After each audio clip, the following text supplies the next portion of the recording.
2022년이었는데요. 그때 이제 저희가 텍사스에 있던 때인데 지인들을 만나기 위해서 추수감사주일 때 여기 LA를 왔습니다. 그래서 이제 그 분들을 만났는데 너무너무 좋았는데 이제 제 아내가 컨디션이 좋지가 않았습니다. 근데 그 추수감사절 지나고도 계속해서 안 좋았어요. 그래서 제 아내는 뭐 여러 가지 경우의 수를 많이 생각하더라고요. 저는 별로 경우의 수를 생각은 별로 못 하는데, 그래서 암이 아닌가 막 이런 걱정도 막 하고 그랬었는데, 이제 한 지인 목사님이 혹시 모르니 산부인과에 한번 가봐라. 그래서 저희들이 예약을 하고 산부인과를 갔는데, 거기서 이제 초음파 화면을 보는데 저희는 믿을 수 없는 광경을 보았습니다. 암세포가 아니라 14주 된 아기가 거기서 움직이고 있었습니다. 저희 엘리인데요. 아까 여기서 왔다 갔다 하는 엘리가 그때 있었는데요. 저희가 병원에 갈 때는 암을 걱정하며 갔는데 올 때에는 생명을 기뻐하며 돌아왔습니다. 오늘 이 본문이 저희가 읽은 본문이요. 바로 그런 본문입니다. 이스라엘 백성들이 아수르의 공격 앞에서 두려워 떨고 있었는데 이사야가 전한 복음을 통해서 이 구원의 복음을 듣고 그 구원의 복음을 선포했던 것이 오늘 놀라운 구원의 복음인데요. 이는 한 아기가 우리에게 낳고 한 아들을 우리에게 주신 바 되었는데 그의 어깨에는 정사를 메었고 그의 이름은 기묘자라 모사라 전능하신 하나님이라 영존하시는 아버지라 평강의 왕이라 할 것임이라. 아멘. 이 놀라운 복음이 여기서 선포되고 있는데요. 첫 번째 이 놀라운 복음은 어떠한 복음이냐면 놀라운 장소입니다. 여기 보시면 가장 낮은 곳으로 찾아오시는 복음이 기록이 되어 있습니다. 같이 한번 읽어보겠습니다. 놀라운 장소, 가장 낮은 곳으로 찾아오시는 복음. 1절을 보시면 여기 보면 이제 전에 고통받던 자들에게 흑암이 없게 된다 하면서 지명들이 나옵니다. 스불론, 납달리. 근데 이 스불론과 납달리는 이사야 선지자 때나 예수님 때나 멸시받는 지역이었습니다. 스불론, 납달리는 주변부였죠. 그리고 저 이방의 갈릴리 마찬가지입니다. 나다니엘이라는 그러한 이 도를 추구하는 사람이 예수님이 참 좀 뭔가 대단해 보여서 이렇게 봤더니 예수님이 고향이 갈릴리 나사렛이라는 말을 듣고 나사렛에서 무슨 선한 것이 날 수 있겠냐 하면서 냉소적인 반응을 보였던 것이 이 갈릴리가 되는 것입니다. 그런데 이 복음이 선포되면서 지금 이 영화로운 빛이 비추는 거예요. 근데 어디에 비추냐면 스불론, 납달리, 갈릴리 이런 데에 빛이 변방에 빛이 비치게 된다라고 그렇게 말씀을 하고 있는 것입니다. 우리 이 세상의 가치관으로 보면 예수님이 영광의 빛을 비추시고 하나님의 영광의 빛을 비추신다면 어디에다가 종교적으로 보면 2절을 한번 또 2절도 보겠습니다. 2절도 마찬가지예요. 흑암이 행하던 백성이 큰 빛을 보고 아까 그 도시들의 흑암이었는데 큰 빛이 비친다는 거예요. 그 사망의 그늘진 땅에 빛이 비춘다는 것인데 이 빛이 비춘다 그러면 예루살렘의 영광의 빛이 비추리로다. 그러면 이해가 가는 것입니다. 또 권력을 좋아하시는 분들이라면 로마 제국의 수도인 로마의 시저의 집안에 영광의 빛이 비추리로다. 할렐루야죠. 아니 지금 이거는 맞는 게 아닙니다. 거기에 비치지 않고 갈릴리에 비쳤다는 것이죠. 또 이 철학을 좋아하시는 분들은 이 철학의 도시 아테네의 영광의 빛이 비추리로다라고 그러면 또 이해가 되는데 아니 그런데 여기에는 뭐 예루살렘도 없고 아테네도 없고 로마도 없고 아까 여기 보면 스불론, 납달리, 갈릴리 이러한 가장 낮은 지역에 가장 먼저 영광의 빛이 비춘다는 것이 성탄의 메시지가 되는 것이죠. 우리가 이 프레즈노 지역에 지금 이 센트럴 밸리 지역에 구름이 껴가지고 햇빛이 지금 안 나고 있어요. 되게 조금 괜찮으신가요? 많이 힘들어하는 분들도 있습니다. 이 빛이 비춘다는 건 상당히 중요한 거예요. 빛이 비춘, 이 빛은 어떤 빛이냐면 창세기 우리가 1장 할 때 봤지만 이 빛은요 해달별의 빛이 아닙니다. 이 창세기 1장에 하나님의 일성이 뭐였죠? 빛이 있으라. 이게 하나님의 일성입니다.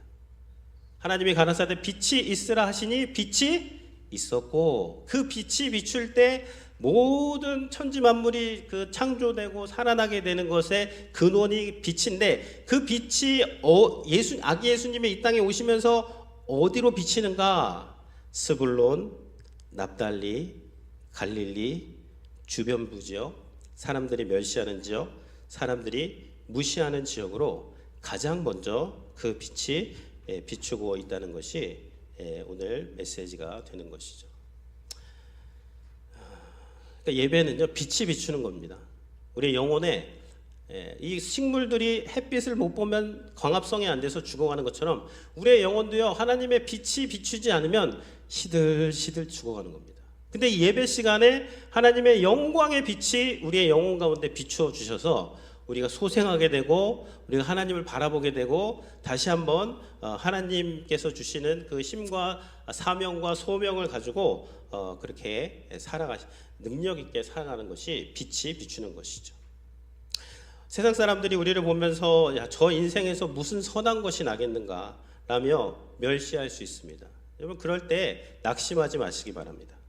성탄의 은혜가 가장 먼저 비추는 곳은요 어두운 곳, 낮은 곳, 사람들이 멸시하는 곳 그렇게 하는 곳이고 오늘 이 예배 가운데 우리의 실패의 자리, 낙심의 자리, 절망의 자리에 그 주님의 생명의 빛이 비추는 이 예배가 되기를 주님의 이름으로 축원을 드립니다. 그래서 어두운 생각들, 우리의 흐려진 눈빛, 그늘진 얼굴에 하나님의 그 생명의 빛, 밝은 빛, 주의 영광 그 밝은 빛을 내게 비춰 주시옵소서. 그럴 때 회복되는 그 장소가 바로 가장 낮은 곳이었다. 예수님이 오신 장소도 가장 높은 곳에서 찍어서 오시는 거예요. 찍어서 어디를 찍으셨어요? 예수님이 오셔서 누이신 곳이 어디다? 말구유. 가장 낮은 곳으로 오신 것은 가장 낮은 사람부터 가장 높은 사람까지 다 구원하시기 위해서입니다. 두 번째는 놀라운 승리입니다. 승리인데 여기 읽어보시면 이제 승리에 대한 것이 나오는데 우리를 대신하여 싸우시는 복음입니다. 같이 한번 읽어보겠습니다. 놀라운 승리, 우리를 대신하여 싸우는 복음. 말씀을 보면요,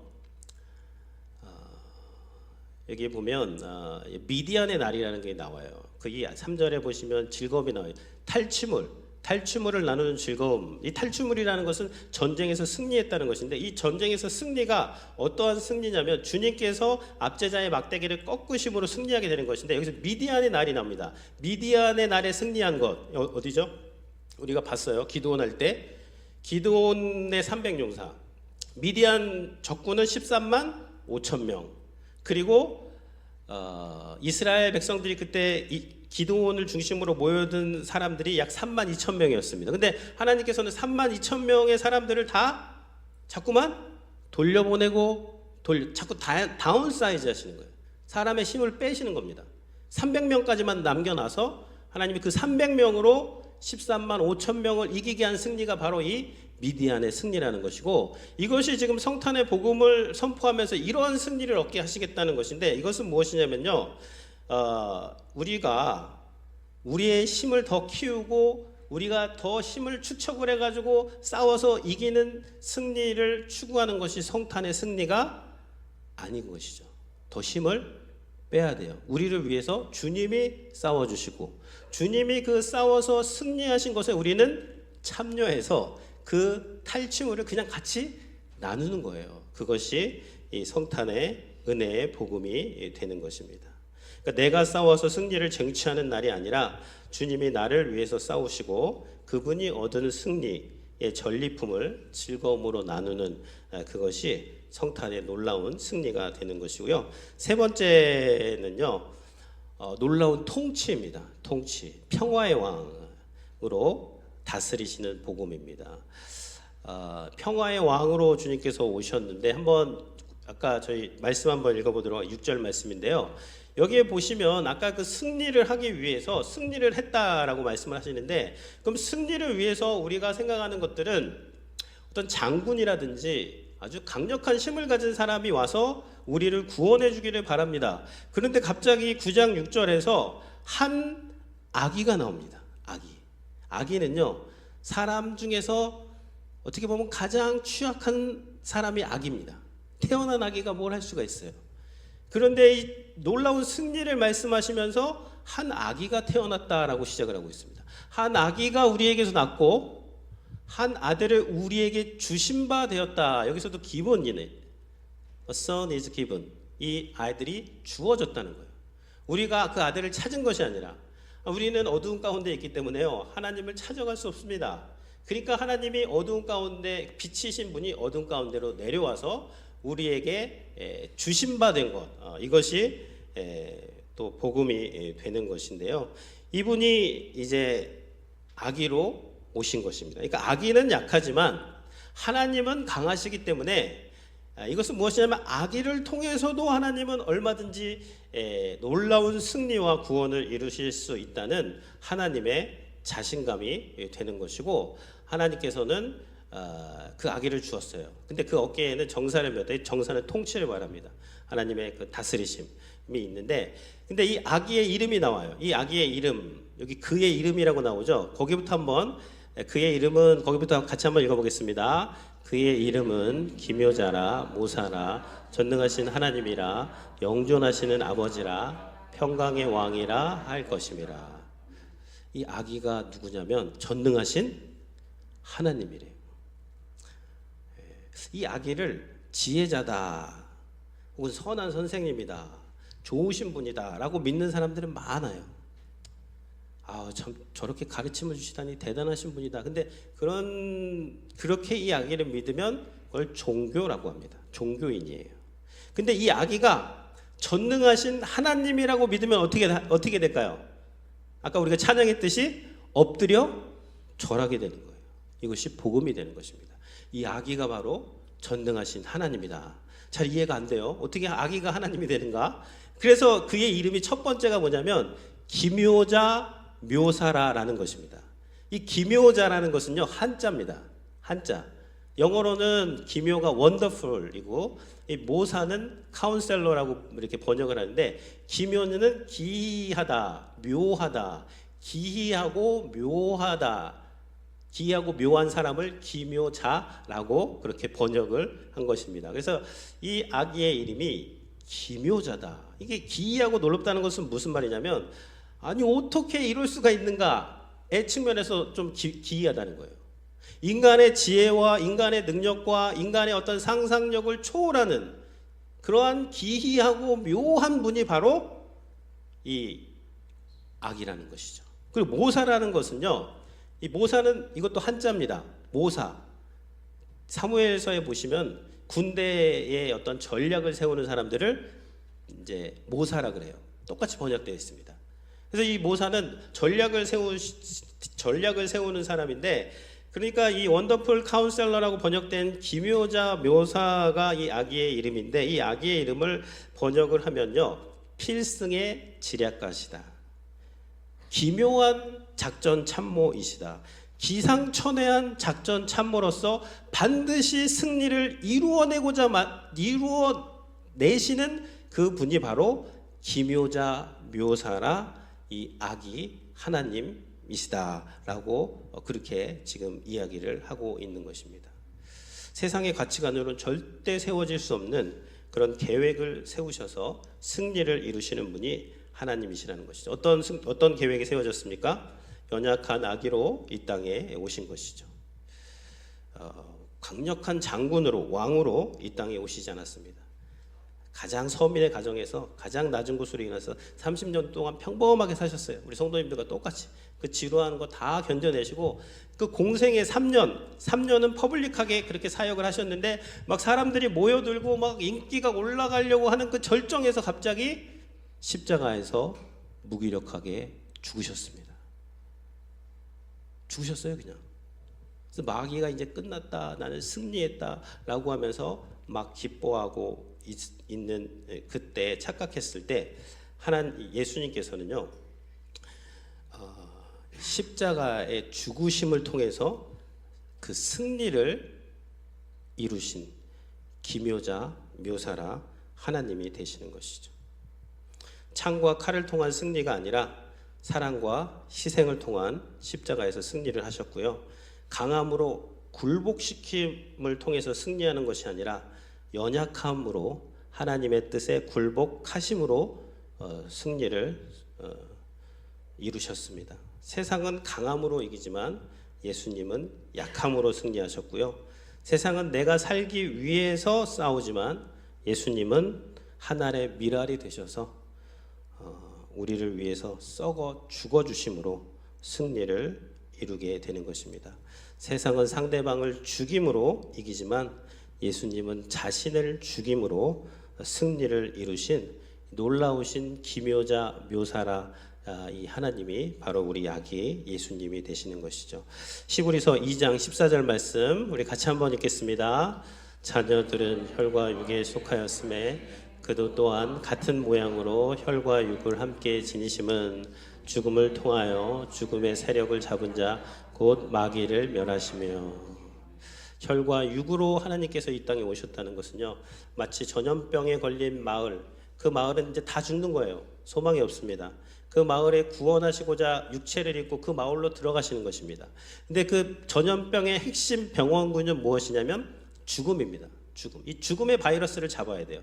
그래서 예수님께서 오셔서 우리를 대신해서 죽음의 바이러스를 잡기 위해서 십자가에서 죽으시고 그 죽으심을 통해서 사망 권세의 심장부로 들어가셔서 사망 권세의 심장에 칼을 꽂아서 사망 권세를 사망시키심으로 마귀를 멸하시고 부활하심으로 이제 예수님을 믿으면요 이제 더 이상 죽음에 두려워 떠는 그러한 마귀에게 그 조종당하는 인생이 아니라 그 죽음을 극복하시고 부활하신 그 예수님을 믿음으로 그 생명과 평화를 누리면서 살게 된다는 것이 이 기묘자 묘사라 하나님의 놀라우신 구원 계획이 되는 것입니다.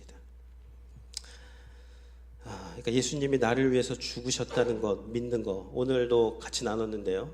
여러분 그걸 반드시 하나님 앞에 심판대에 섰을 때 여러분들 마귀가 막 고소 고발하고 여러분 정죄할 때 뭐라고 대답하시겠어요?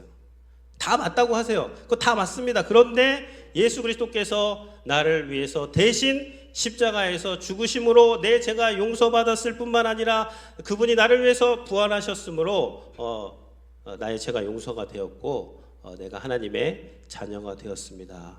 그렇게 하시면요 이제 더 이상 마귀도 할 말이 없게 되는 것이죠.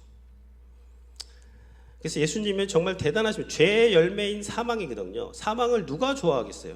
근데 그 사망을 재료로 해서 의의 열매인 생명과 평화를 만들어내신 기묘자 묘사 그분이 바로 우리 놀라우신 전략가 원더풀 카운셀러. 그래서 카운셀러가 단순히 이렇게 뭐 상담해주고 들어준다는 것뿐만 아니라 전략을 알려주고 여기 어드바이저라고 번역된 번역본도 있습니다. 조언자, 또 우리 옆에서 함께 해주시는 분들 상담해 주시고 조언해 주시고 또 전략을 또 세워주시고 친히 그것을 주님께서 이루심으로 우리에게 놀라운 승리를 주시는 분이 이 평화의 왕 예수님이 되시는 것이죠. 그러니까 이 예수님을 믿으면요 우리의 인생에 평화가 깃드는 거예요. 아기 예수님을 믿으러 하나님과 나의 그 관계 가운데 평화가 오고요, 나와 나 자신 사이에 평화가 오고 나와 이웃 간의 이 평화가 이 아기 예수님께서 오셔서 이루신 사역을 통해서 우리가 이렇게 평화를 누리게 되는 것이죠. 이러한 성탄의 은혜가 우리 성도님들의 삶에 충만하시기를 주님의 이름으로 축원을 드립니다. 아멘.